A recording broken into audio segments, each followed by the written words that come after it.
il continue toujours de cheminer avec l'homme. Il continue toujours de montrer la voie bonne à l'homme. Et c'est pourquoi dans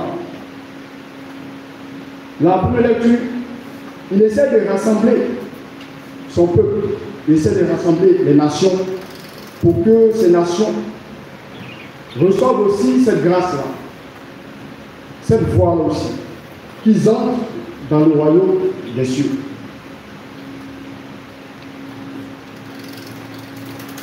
Dans la deuxième lecture, Dieu essaie de nous montrer ce qu'il faut pour l'homme. Et il donne la leçon à chacun d'entre nous. C'est pourquoi il dit dès le départ, Dieu n'est pas comme un soldat. Frères et sœurs, il n'y a jamais de mauvais soldats dans une armée. Il n'y a seulement que des mauvais officiers. Pourquoi? Parce que quand la mission réussit, on ne dit pas que ce sont les soldats qui ont réussi à la mission. On dit non, c'est l'officier. Mais que ça soit l'officier, et l'officier lui à son tour va dire cela à ses soldats. Donc vice versa. Nous aussi, voici la voie que nous devons suivre. Dieu nous donne une leçon. Donc quand on donne une leçon à un enfant, ou à un homme, ou à une femme, ce dernier ou ces derniers-là ne doit pas rire. On te donne une leçon et puis tu ris. On essaie de te corriger et tu ris. Donc ça veut dire que c'est comme un canard, quand on baisse l'eau sur son dos, voilà. C'est pas ça le proverbe.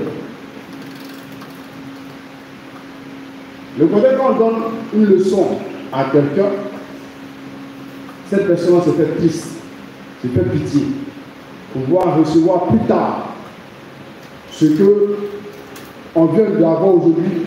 Ce n'est pas à l'instant T qui va nous donner quelque chose. C'est plus tard. C'est plus tard.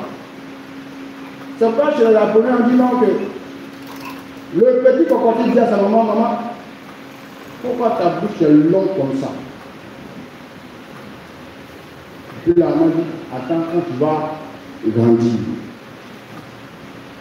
Donc quand il va grandir, quand il va se regarder dans une glace, il va voir comment son groin est devenu. Et c'est ce que Dieu essaie de montrer pour nous. Il donne la leçon à chacun d'entre nous. Ce n'est pas pour nous faire du mal. C'est le cas de nos enfants aujourd'hui. Le cas de nos enfants aujourd'hui. Où on n'arrive même plus à leur donner des leçons. Même pour étudier, même c'est pas là. Dieu étudier la fois de faire tourner en rond. C'est pas pour toi qui fais. C'est pour lui-même. C'est pour lui-même. Aller à l'école pour lui, c'est pas aller à l'école pour toi, c'est pour lui-même. Quand les jeunes, les enfants doivent aller à l'école où ils ne peuvent plus d'étudier, mais quand on ne peut plus les toucher. Là, c'est grave. C'est grave. On ne peut rien faire pour nous. Là, c'est grave. Il faut donner une leçon. Nous aussi, nous avons reçu aussi une leçon. Si on n'a pas reçu une leçon, on ne peut pas aussi donner aussi la leçon aussi à l'autre. Mais aujourd'hui, regardez nos enfants. C'est eux qui nous commandent. Papa, si tu n'as pas donné iPhone là, tu vas voir si tu as été fait. Papa est parti à la piscine. Papa il est parti ici. Papa il est parti par là. Dans les années 90, qui pourrait dire à son papa qu'il veut jouer au ballon?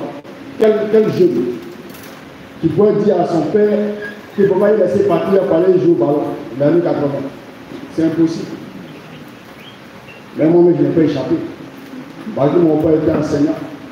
Mon oncle allait voir mon père pour dire non, que mon fils là, il est très bon, mon fils là. Mon neveu, il est très bon au football. Il veut qu'il parte jouer à la sec. Il dit non, je vais l'appeler pour voir Joseph. Quand je vais l'appeler, et puis il lui demande lui-même. Ah, il paraît que ton oncle dit que tu es très bon au football, que tu dois le jouer. Et il dit non, papa, il est venu prêt. On dit voilà.